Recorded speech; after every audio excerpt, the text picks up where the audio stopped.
Mayor Asenso Usamis, usa ka programa nga maghatod kaninyo sa mga impormasyon kasayuran kalabot sa mga kalihukan palibot ding atong dakbayan. Sa mga gipatuman ug ngayon pang pagabuhaton ng mga programa ug proyekto nagihatagan og pagtagad sa liderato ni Mayor Ando Waminal alang sa gitinguha nga kalambuan. Ug kining tanan atong pakisayran pinaagi niining atong programa. Mayor Asenso Usamis.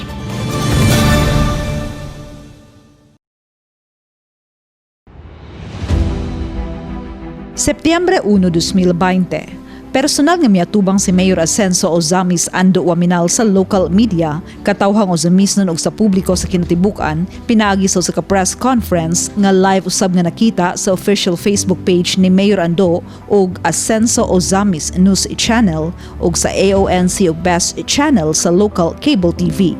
Nining adlaw, gipabot ni Mayor Ando ang pinakaulahi nga COVID-19 update sa dakbayan ug gitubag ang mga pangutana kalabot sa Tertiary Education Subsidy kung TES. Presente usab sa mga press con si Vice Mayor Simplicia Bebineri, mga konsihal sa dakbayan, Ozamis City Police Station OIC Major Peter Ryan Revillas, Local Government Operations Officer Edgel Vedra ug City Health Personnel pinanguluhan ni Dr. Holly Tago. Usa sa gihatagan og katin-awan ni Mayor Ando atol sa maong presscon mao ang padayon nga pagsaka sa mga kumpirmadong kaso sa COVID-19 sa dakbayan.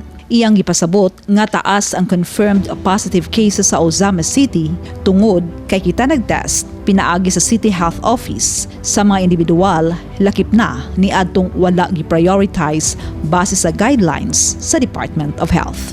Now, the question, why is this data high?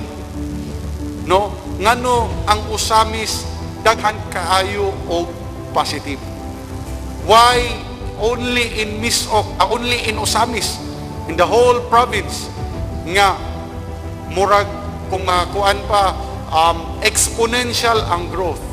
And the answer is simply because we in the Usamis local government under the city health, under the supervision of Dr. Holly Tago, we have been testing a lot of people.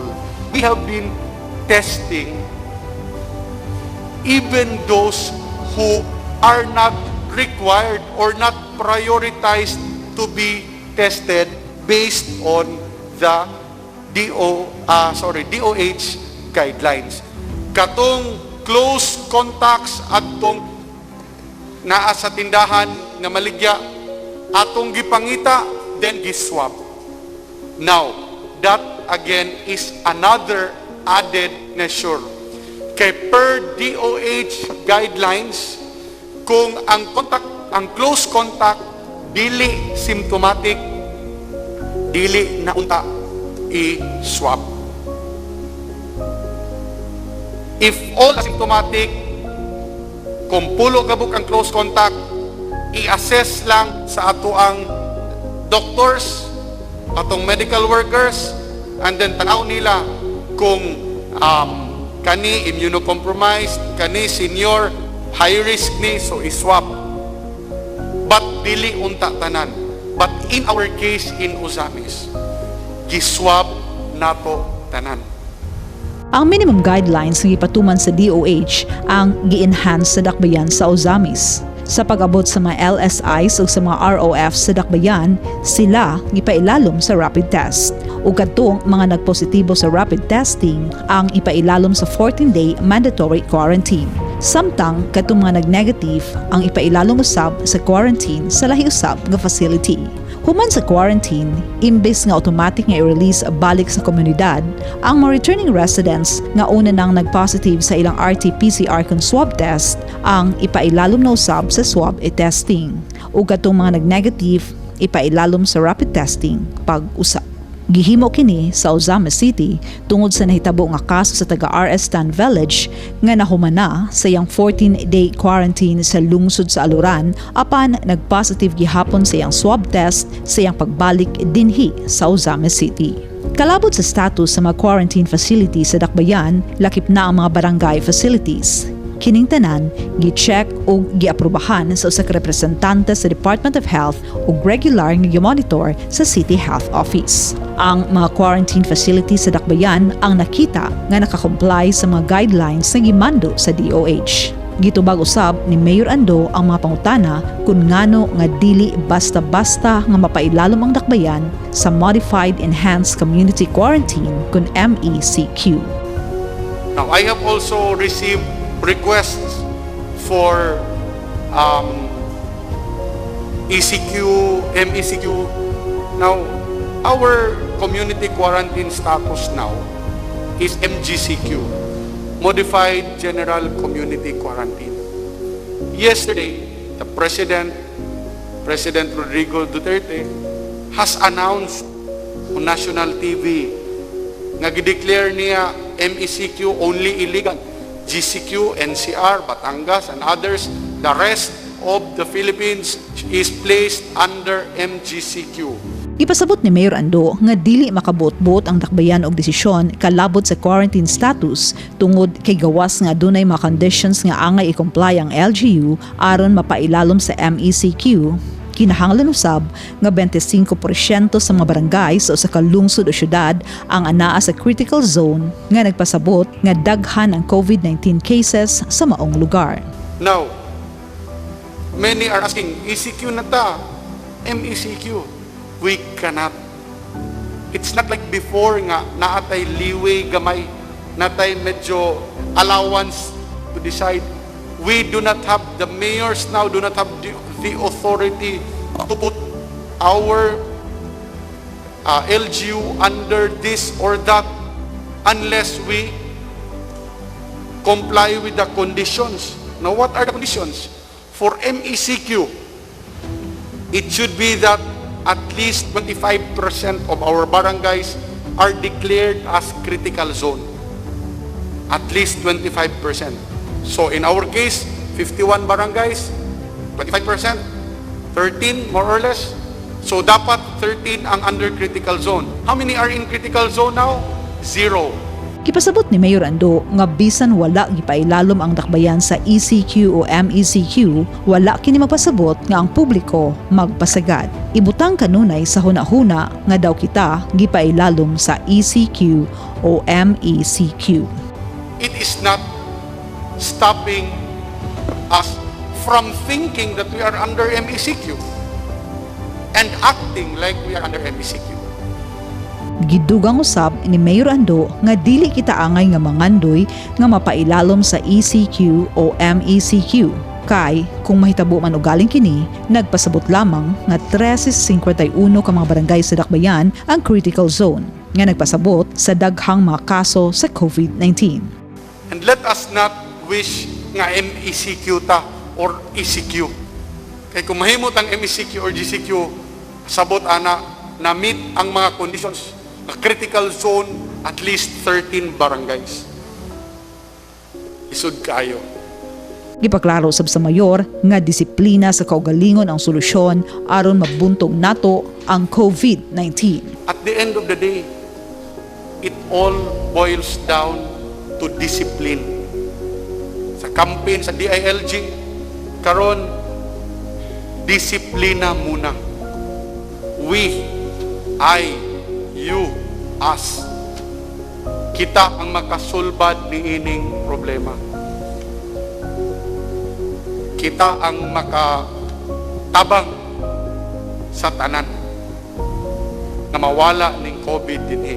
Simple nga solusyon sa pagsunod sa gipatuman nga mga health protocols sa national ug lokal nga kagamhanan sama sa pagsuot sa face mask. Apan giangkon ni Mayor Ando nga bisan sa nagkataas nga mga kaso sa tibok nasod ug dinhi sa Dakbayan, apan daghan gihapon ang nagmagahi sa pagtuman niini nga mandato. Gipasabot ni Mayor Ando nga gipasa na sa kagamhanan ang responsibilidad ngadto sa katawhan sa atong giatubang karon nga pandemya. The responsibility has already been passed on from the government to the public. It's one of the reasons nga no, very stringent na kayo ang requirement para mag-MECQ or GCQ.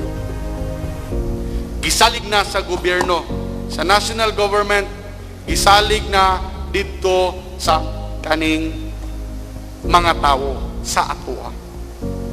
So we must also do our part. We will lead you, you must follow. Sumala pa ni Mayor Ando ang suporta o kooperasyon sa tanan sa gipatuman nga mga protocols ang mahimong sinugdanan sa solusyon aron atong mabuntog kini nga krisis. Wala in tambal, only vitamin D, vitamin discipline. Maura gyud. Niini nga presscon, gitubago sab ni Mayor Ando ang mga aligasyon nga kuno mitaas ang mga positive cases sa Ozama City tungod sa additional budget nga ihatag sa national government alang niini. So that is absurd, and even if we have simbako palayo moabot og hundreds of thousands of cases, there is no additional budget from the national government. No, kaya wala man niingon si Presidente nga kung naay daghang kaso na ay pondo nga ihatag.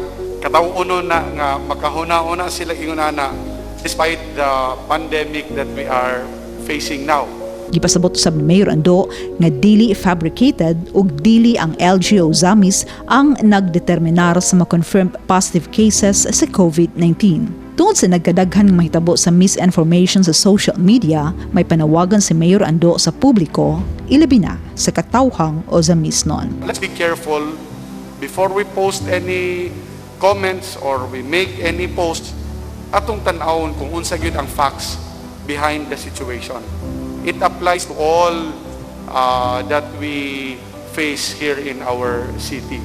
Gipasabot ni Mayor Ando nga una moghimo og mga comments, moghimo o mo-share og mga post, importante nga siguruon nga i-check ang impormasyon kung husto ba kini aron malikayan nga makahatag og kagubot o kalibog. Ang mga post nga makadaot lamang sa atong mga local officials ang dili gayud makatabang sa krisis nga atong giatubang karon. Kalabot sa Tertiary Education Subsidy kung TES, gipasabot ni Mayor Ando nga dili tinuod nga siya ang nagpahunong niini. The mayor made it clear that based on the guidelines on the implementation of tertiary education subsidy for Filipino students, ang maka-avail ni ini mao lamang kadtong mga residente nga nagpuyo sa kadakbayan o lungsod nga walay state college o state university sa ilang lugar. Kung usa ka Ozamisnon, dapat nga maka-avail ka sa TES. Sayop ang paggamit sa Ozama City nga address kung dili ka taga dinhi aron maka-avail sa TES. Setyembre 9, 2020. Niining adlaw, gitambungan ni Mayor Ando ang tulo ka espesyal nga makalihukan nga gipahigayon sa lungsod sa Bonifacio, Misamis Occidental. Blessing sa newly renovated Municipal Hall sa lungsod, ceremonial turnover sa ka brand new ambulance gikan ni Co-op Natco Party List Representative Honorable Sabiniano Ben S. Canama ug ang groundbreaking ceremony sa Bonifacio Subanen IP and Bliss Village Project. Gisaulog usab sa maong adlaw ang birthday ni Bonifacio Mayor Samson Dumanhug. Isip representante ni Deputy Speaker Henry S. Uaminal nga busy sa pag-preside sa mga sessions sa House of Representatives, gitambungan ni Mayor Ando ang nahisgutan nga mga activities diin gi-share ni ini ang kalipay o pagsalig sa kongresista sa LGU Bonifacio, ilabi na sa locally funded nga munisipyo sa lungsod. O nga mapasigarbuhon si Deputy Speaker Uaminal sa leadership ni Mayor Dumanhug sa maong lungsod. Sa maong pagbisita ni Mayor Ando sa Bonifacio, gipresentar usab ngadto sa dynamic mayor sa Ozama City ang token of appreciation alang sa financial nga tabang nga nadawat sa lungsod gikan kang Mayor Ando sa pagsugod sa lockdown niadtong bulan sa Marso. Sa iyang official Facebook post, gipasalamatan ni Mayor Ando si Mayor Samson ug ang tanang katawhan sa lungsod sa Bonifacio.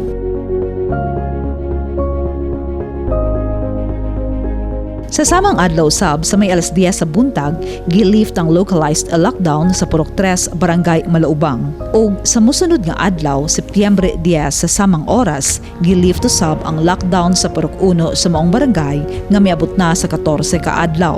ubos sa istrikto nga monitoring sa City Health Office, City Disaster Risk Reduction Management Office ug sa mga barangay officials uban sa kooperasyon sa mga residente sa naisgutan nga mga puro. Gipasalamatan ni Mayor Ando ang mga residente sa Malaubang nga misabot ug mikooperar sa gipatuman nga mga safety measures aron maprotektahan kitang tanan sa pagkuyanap sa COVID-19. Padayon nga panawagan ni Mayor Ando Waminal sa tanang Ozamisnon nga padayon nga mabinantayon. Observe social distancing. Properly wear your face mask at all times and refrain from going out of your houses unless necessary.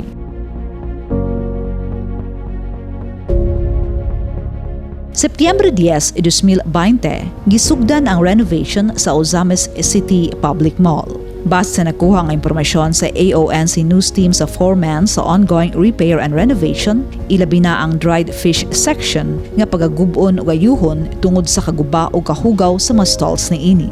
Ug usab ang bagsakan sa mga isda nga iirog ug padak-an aron mapadak-an ang lugar alang sa fish and meat sections. Trabahoon usab ang mga kanal og septic tank alang sa maayo nga disposal sa wastewater. Gidugang usab sa foreman nga paningkamutan nila nga makompleto kini nga proyekto sa dili pa mahuman ang kasamtangan nga tuig aron magamit gilayon sa mga vendors nga karon temporaryong girelocate sa Integrated Bus and Jeepney Terminal. Taliwala sa COVID-19 crisis, usa sa mga proyekto nga gitutukan o gipatuman sa Ascenso Ozamis Administration ubos sa pagdumala ni Mayor Ascenso Ozamis Ando Waminal mao ang repair o renovation sa fish, meat and vegetable sections sa Ozamis City Public Mall aron mahatagan sa disente, hinlo ug komportable nga merkado ang mga Ozamisnon ug ang mga mamalitay gikan sa lain-lain nga mga lugar sa atong probinsya.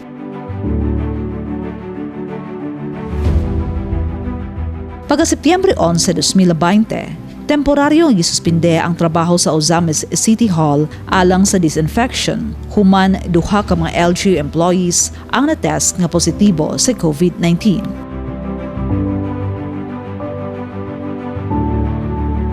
Niining adlaw usab bisan tuod temporaryo nga gisuspend ang trabaho sa Ozamis City Hall apan gigamit gayud ni Mayor Ando ang panahon aron makigtagbo sa mga kapitan sa 51 ka mga barangay sa Dakbayan aron hisgutan uban kanila ang pinakaulahi nga status sa COVID-19 sa Ozamis City. Ug usab aron mapaabot sa katawhan ang tinuod nga sitwasyon sa Dakbayan ug sa nasud sa kinatibukan. Muni ang reality. No. Ang atong mahimo na lang yun is to follow the protocols nga gihatag sa gobyerno. Kaya muna na ang reality.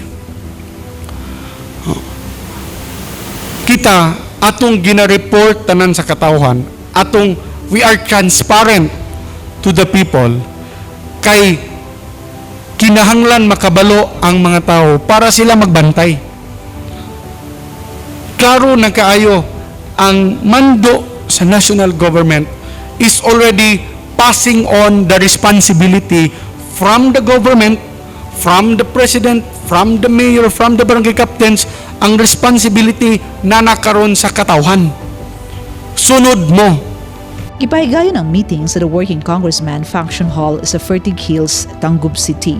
Tungod kay conducive ang lugar alang sa maong panagatigom nga importante gayud aron sa padayon nga pagprotekta sa dakbayan gikan sa makamatay nga sakit. Samtang padayon nga nagsunod ang mga opisyal sa dakbayan sa gipatuman nga mga protective measures. Kauban ni Mayor Ando sa mga meeting sa Ozamis City Police Station OIC Police Major Peter Ryan Revillas, ABC Federated President Board Member Sancho Waminal Jr. ug ABC Federated Vice President Konsehal Jan Doctor. Sama nga regular nga nag-apila ang mga opisyal sa lokal nga kagamhanan sa mga residente sa Dakbayan sa istrikto nga pagtuman sa giimplementar nga mga health protocols, padayon nga gipahinumduman ni Mayor Ando ang katawhang Ozamisnon sa proper wearing of face mask, pag-obserba sa social distancing ug proper hygiene. kay pinaagi lamang sa atong kooperasyon o panagiusa ug sa panalangin sa labawng makagagahom nga malampuson nato nga mapakigbatukan ang COVID-19. Gipanumduman usab ni Mayor Ando ang makapitan sa ilang mga duties and responsibilities ingon nga mga public servants. Ang responsibilidad karon na nasa tao. But of course, it does not mean nga kita wala tay buhaton. It does not mean nga kita magpasagad na lang. Kita man ang leaders. Kita gihapon ang gadala sa atong barangay, sa ato ang syudad. Kalabot ni ini, higpit nga gipahinumduman ni Mayor Ando ang mga punong barangay nga tutukan ang pagdisiplina sa ilang mga constituents aron musunod gayud sa gipatuman ng mga protocols. Daghan na kay tag gi pasa nga ordinances, no? In fact, naatay ordinance nga kung isa ka barangay, kung 5 ang madakpan sa isa ka adlaw, konsehal, no?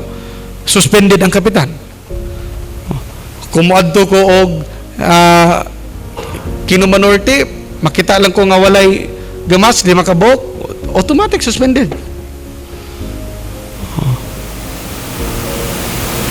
Pero kita na ko kulang gihapon ang ato ang pagpamadlong sa mga tao. Kulang gihapon ang atong pagpasabot. Kamo biya di na ta gusto mo abot anang mga suspension.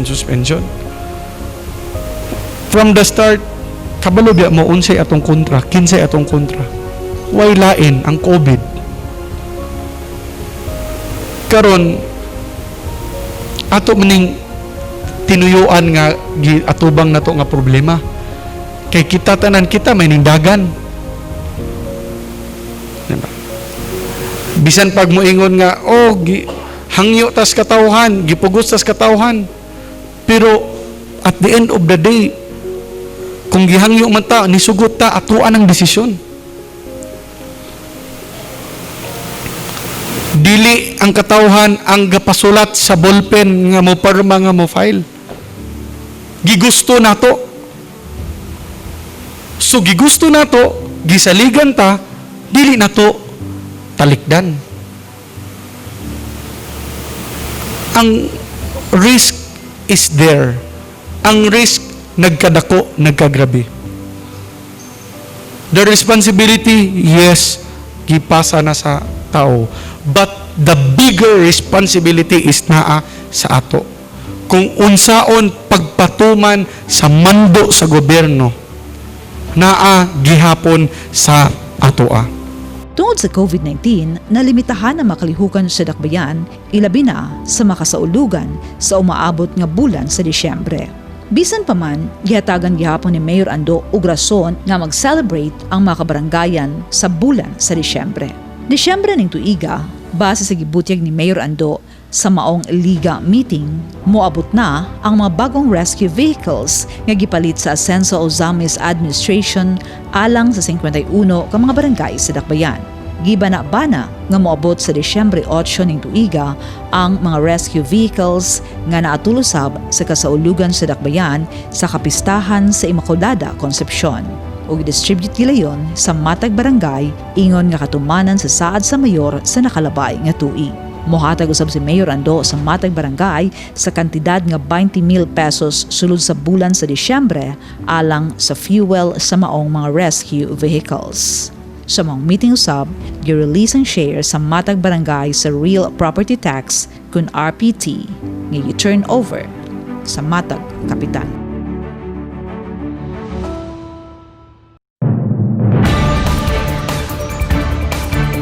Mayor Asenso Ozamis, usa ka programa nga maghatod kaninyo sa mga impormasyon kasayuran kalabot sa mga kalihukan palibot ding atong dakbayan.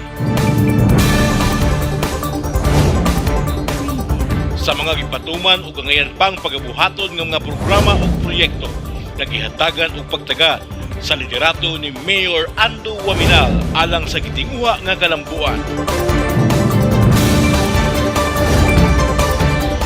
Ug kining tanan atong pakisayran pinaagi niining atong programa. Mayor Asenso Osamis.